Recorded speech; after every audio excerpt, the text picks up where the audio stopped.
Bonjour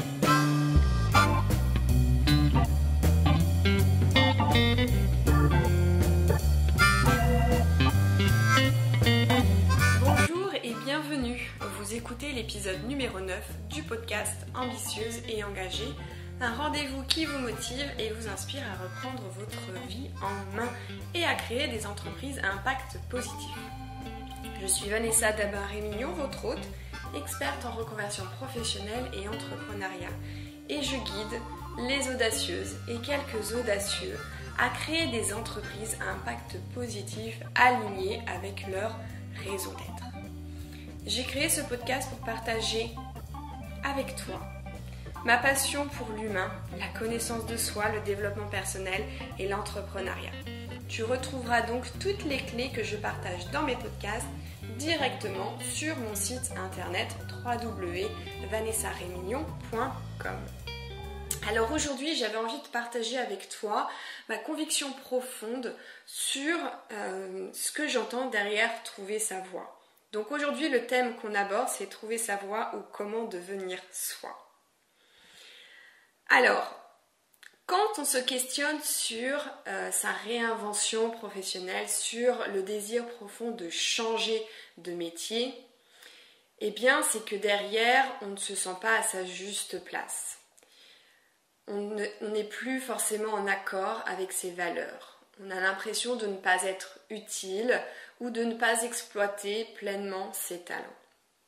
Et en fait, on se retrouve très souvent, et on est de plus en plus nombreux à le vivre, en fait, on vit une sorte de crise existentielle. On se pose des questions, qui je suis, ai-je un rôle à jouer sur Terre, je ne sais pas quoi faire de ma vie, donc c'est quand même très fort. Et j'ai pu remarquer aussi que mes clientes et les personnes qui composent mon audience, dont tu fais partie, elles ont aussi un vrai désir profond de se sentir utile, de contribuer, d'avoir un impact, de faire une différence dans la vie des autres. Donc en fait, j'ai l'impression qu'il y a une sorte de bipolarité, si je puis dire, où d'un côté il y a cette question de se demander véritablement mais qui je suis, est-ce que j'ai vraiment un rôle, est-ce que j'ai une destinée sur Terre, et de l'autre il y a vraiment ce profond désir de faire une différence dans la vie des autres, de nourrir ça, de vraiment se sentir utile. Et je te comprends parce que moi aussi j'ai vécu ça, et c'est pour ça que je te dis que trouver sa voie quelque part, c'est vraiment revenir à soi, c'est devenir soi, c'est mieux se connaître, c'est comprendre pourquoi on en est arrivé là, c'est comprendre quels sont nos modes de pensée, c'est aussi mieux connaître nos forces, nos faiblesses, etc. C'est vraiment ça, hein, c'est vraiment tous ces indicateurs qui font que, on est des êtres uniques, on est des êtres singuliers. Et pour t'éclairer davantage sur le cheminement que je t'invite à faire pour vraiment devenir toi, je vais te partager mon expérience. Alors moi, contrairement à de nombreuses personnes, j'ai toujours su ce que je voulais faire.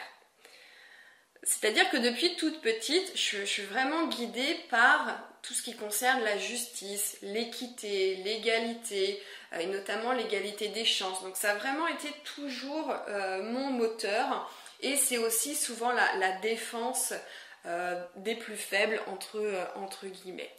Donc, depuis toute petite, je savais que ma voie, la voie que je devais suivre, c'était le droit.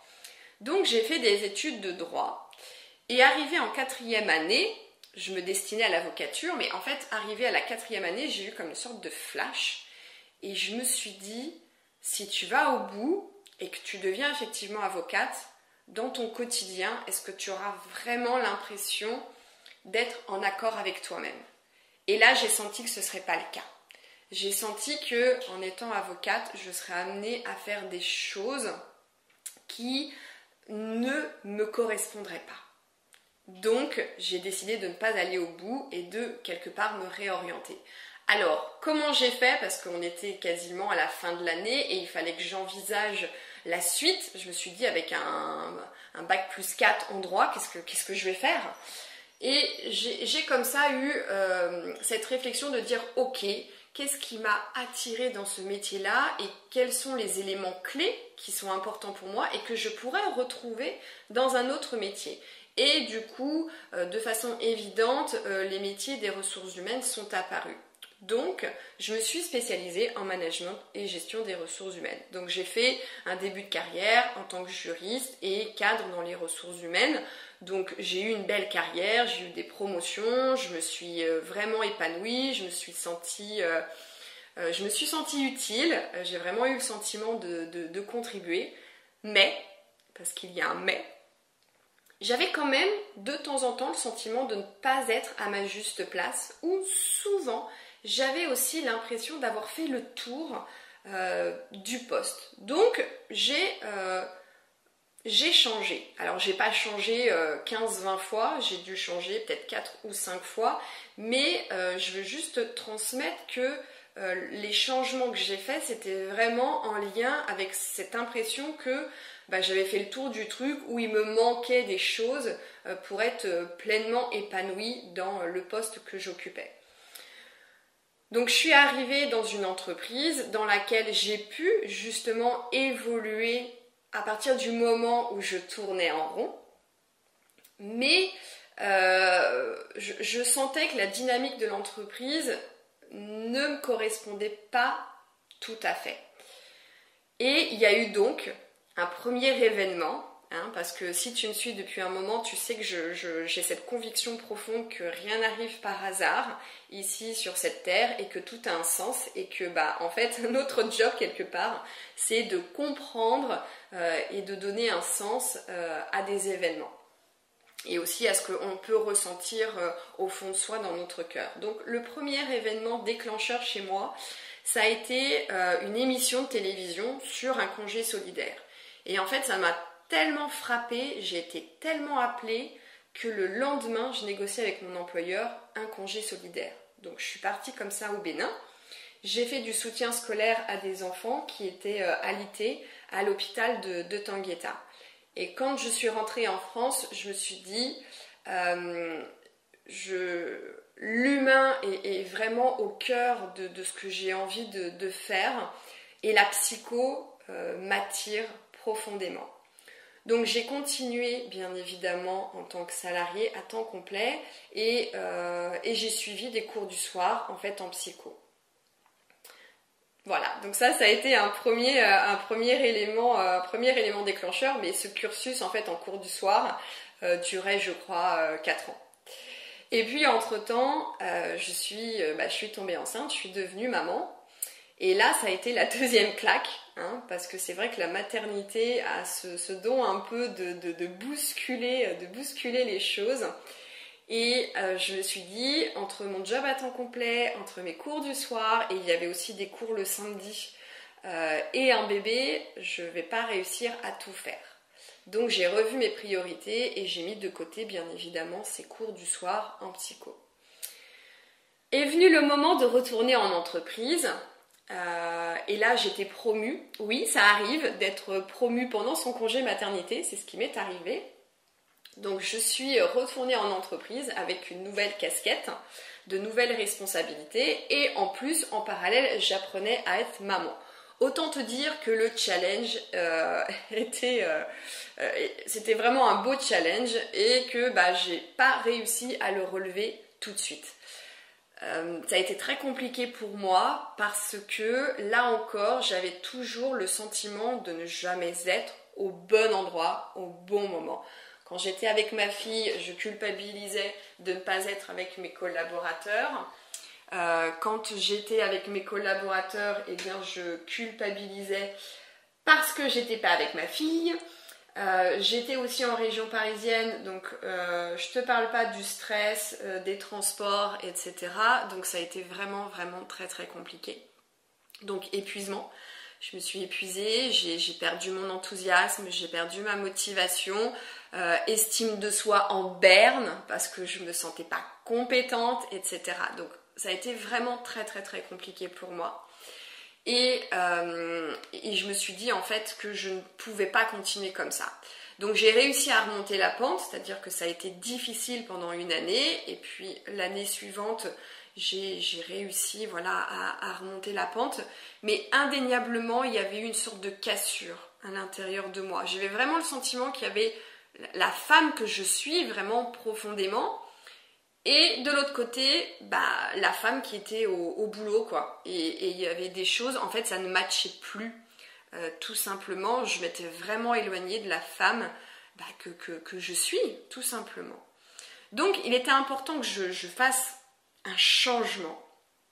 Et donc, voilà, je me suis questionnée et je pense que je me suis posé les bonnes questions. Et bien évidemment, la psychologie m'a rattrapée. Mais honnêtement, je ne me voyais pas avec une petite fille de 2 ans, un job à temps complet qui nécessitait aussi beaucoup d'investissement, reprendre des études de psy, enfin voilà, pendant 5 ans, quoi. Enfin, à un moment donné, c'était pas envisageable. Et puis en plus, faire les cours du soir, autant te dire que voilà, ça matchait pas non plus. Donc j'ai échangé avec un ami à moi et il m'a parlé du coaching. Je ne connaissais pas le coaching, je ne savais pas ce que c'était. Vraiment, coaching, développement personnel, enfin, j'étais pas du tout dans ça. Et j'ai commencé à me renseigner et j'ai vu tout de suite en fait le lien, le parallèle avec la psycho, même si les postures sont différentes. Mais voilà, il y avait des dynamiques, il y avait des choses qui m'ont vraiment ramené à la psychologie. Donc je me suis formée au coaching. Et autant te dire qu'au bout de 2 jours de formation, là j'ai eu le gros déclic et je me suis dit ok, c'est ça que je veux faire. Alors, et donc voilà, donc je me suis lancée comme ça dans l'aventure entrepreneuriale. Pour moi, ça a été une évidence. Alors avec du recul, comment j'analyse ça? En fait, depuis mon changement de vie professionnelle, j'ai beaucoup travaillé sur moi parce que étant donné que j'accompagne aussi des personnes sur ce chemin-là, eh bien tous mes accompagnements comprennent des exercices, un cheminement, une méthodologie que j'ai moi-même suivie et que j'ai aussi testé et éprouvé après coup. Donc aujourd'hui, je sais que je suis une femme très intuitive et je suis plutôt un loup solitaire. Et je me rappelle que étant petite, j'ai passé aussi beaucoup de temps seule, enfermée dans ma chambre, à faire des activités créatives, à lire. Donc je pense que j'étais aussi dans ces moments-là très connectée à moi. Et c'est ce qui m'a permis, déjà toute petite, de savoir que c'était la voie du droit qui m'inspirait. Et après coup, dans les moments de challenge, une fois adulte, j'ai eu ce réflexe-là aussi un peu de me tourner vers moi, de me tourner vers l'intérieur et pas vers l'extérieur. Et c'est vraiment ça aujourd'hui que j'ai envie de t'inviter à faire. Alors tu vois, mon parcours il n'est pas linéaire. J'ai eu quand même des études dans lesquelles je me suis vraiment épanouie. J'ai eu un début de carrière dans lequel je me suis vraiment épanouie. Mais il y a eu quand même des questionnements, des choses qui faisaient que j'étais pas totalement alignée avec qui je suis. Alors probablement parce que j'avais des peurs conscientes et aussi des peurs inconscientes et bien évidemment des croyances limitantes parce que on n'arrive pas tous au monde avec le même bagage, donc on est loin d'être neutre. Donc tout ça a fait que à un moment donné on peut aussi se perdre en chemin. Donc pour moi, trouver sa voie définitivement, c'est prendre le chemin d'accepter de vivre en alignement avec sa nature. C'est-à-dire de construire un projet professionnel et je dirais même plus, de construire un projet de vie dans lequel on utilise ses talents innés, dans lequel on satisfait nos désirs profonds, on comble nos besoins, on est en accord avec nos centres d'intérêt, avec ce qui nous anime. Bref, un projet dans lequel on est pleinement épanoui. Et en étant soi, en étant pleinement aligné avec sa nature, avec ce qui fait de nous en fait, cet être singulier, eh bien les choses sont plus fluides, on est dans le plaisir, on est dans l'énergie, dans la motivation. Alors pour découvrir qui tu es vraiment, eh bien tu vas avoir besoin en amont de changer tes paradigmes, de changer tes modes de pensée. Et à mon sens, c'est vraiment le point de départ. Pourquoi? J'en ai parlé à l'instant, les croyances limitantes, en fait, on a des conditionnements, on a des automatismes et ces pensées qui nous traversent, eh bien, elles sont très souvent inconscientes puisque 90%, je crois, 90-95% des pensées que l'on a, en fait, elles sont inconscientes. Elles n'arrivent même pas au conscient et donc on pose des actions, on a des habitudes qui, bien malgré nous, nous desservent. Donc ces conditionnements, ils t'ont probablement amené à cacher tes talents, à ne pas avoir une bonne estime de toi, ou au contraire, ou à manquer de confiance en toi, de ne plus être connecté à tes rêves, ou alors ce sont des choses qui sont bien tapies dans l'ombre, ou tu es complètement dans le déni. Et j'ai envie de te partager en fait le cas de Julie. Julie, parmi toutes mes clientes, je pense que Julie, c'est vraiment le cas le plus révélateur de cette histoire de je suis totalement déconnectée de mes rêves. En fait, Julie, elle ne s'autorisait pas à rêver. Dès que je lui parlais de rêves, dès qu'elle se penchait sur des questions en lien avec ses rêves, c'était le blocage. C'était vraiment compliqué. Donc on a travaillé dessus et en fait elle s'est rendue compte que c'était en lien avec son éducation. Donc je ne vais pas rentrer dans les détails ici, mais on a réussi à identifier plusieurs croyances.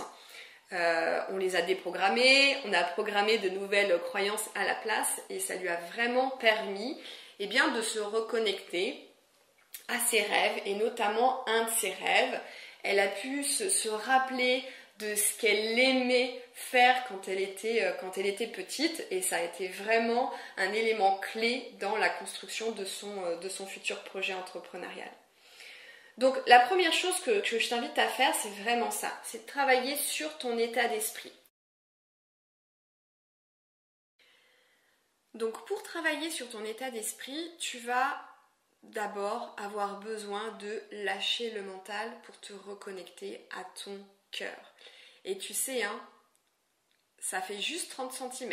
Entre ta tête et ton cœur, c'est 30 cm. Sache que ce sera le chemin le plus long. Le chemin le plus long, il fait 30 cm, il va de ta tête vers ton cœur. En fait, ça me fait penser à un oignon. En fait, nous les humains, on est des oignons et en fait, on a des couches de croyances, de pensées négatives et bien tout ça, il faut s'en débarrasser. Alors, bien évidemment, c'est le travail d'une vie, mais là aujourd'hui, tu es dans cette réflexion de changer de vie professionnelle. Ce qui est intéressant, c'est vraiment de te reconnecter là à tes sensations, à ton intuition pour pouvoir commencer déjà à t'aligner avec qui tu es, tout simplement. Alors, ce que je constate aussi, et je te le partage, c'est que des personnes qui ne font pas ce travail-là en amont sur leur état d'esprit, sur leurs croyances limitantes, sur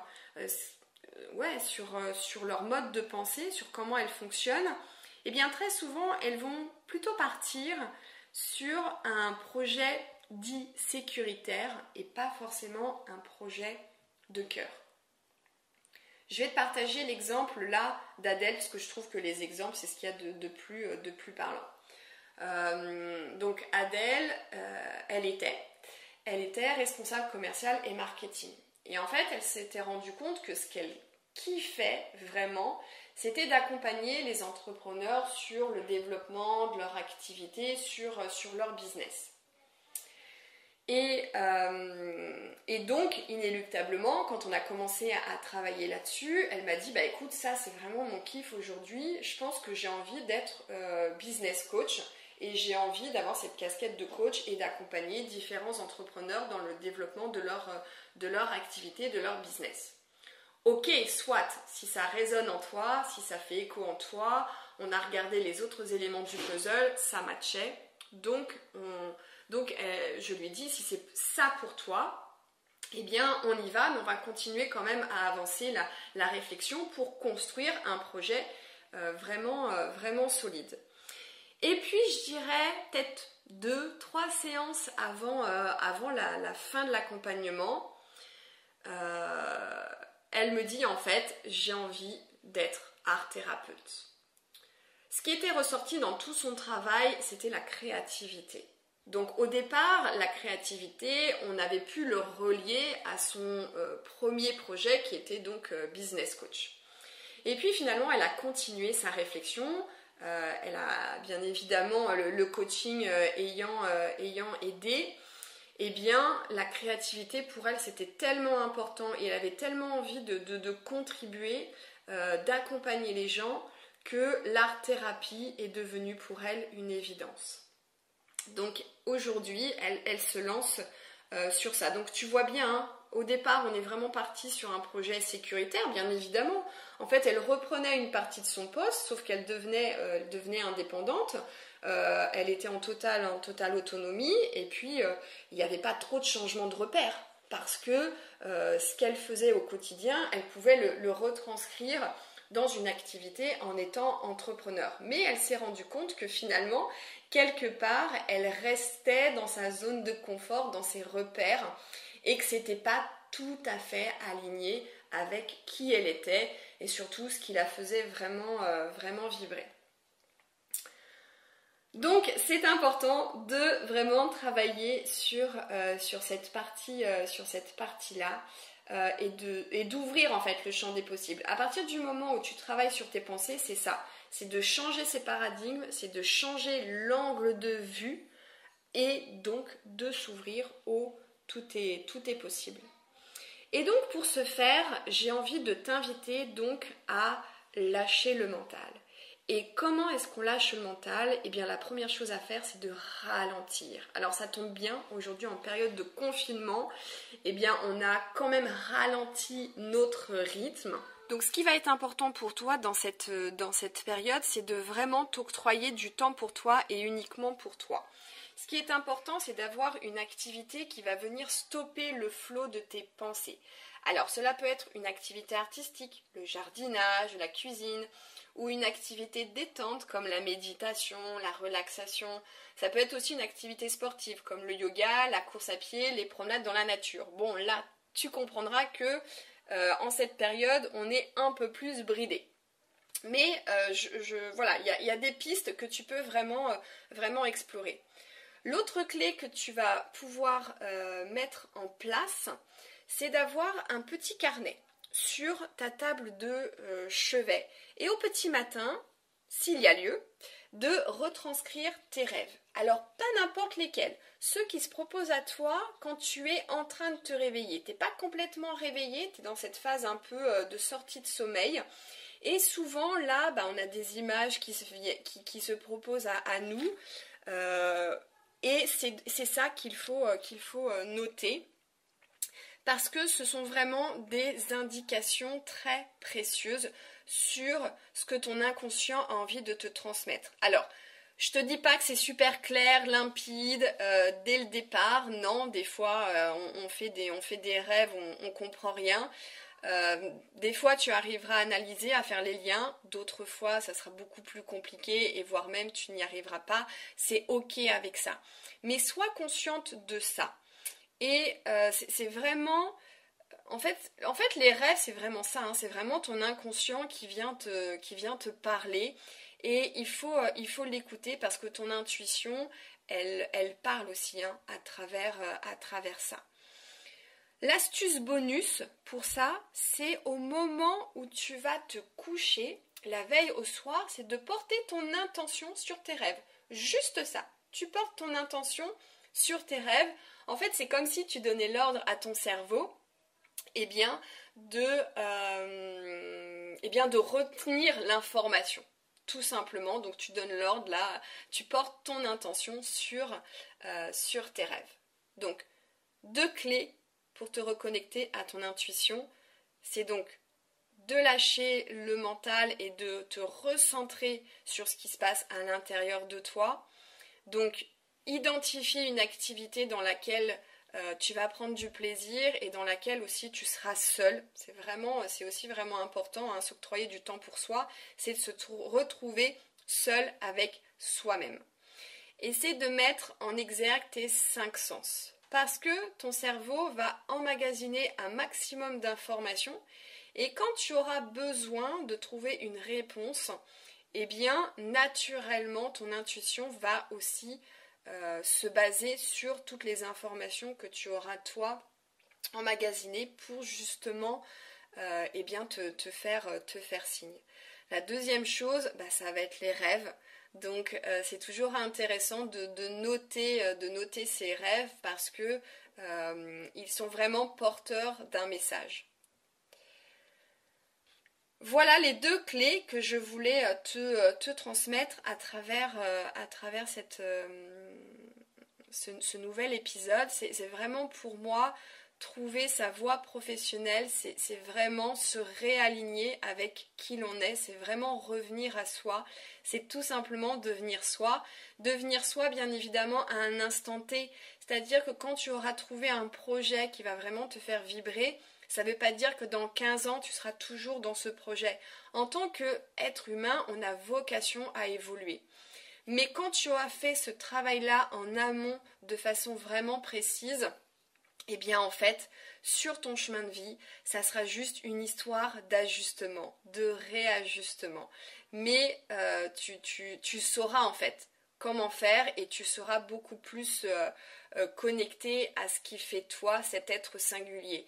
Après, ton projet, tu le construis aussi en fonction des expériences que tu rencontres, des expériences professionnelles, des expériences de vie personnelle. Et c'est comme ça aussi que régulièrement, on apprend à se réaligner et on réaligne son projet professionnel. Donc voilà, c'était vraiment ça que je voulais partager avec toi aujourd'hui. Si tu as des questions, des interrogations ou si tu veux rebondir sur ce que j'ai pu te partager, et bien surtout n'hésite pas à m'envoyer un petit message, à mettre un commentaire sous l'audio et ça me fera grand plaisir de pouvoir te répondre. Voilà. Je te souhaite une belle fin de journée ou une belle soirée et on se retrouve très prochainement.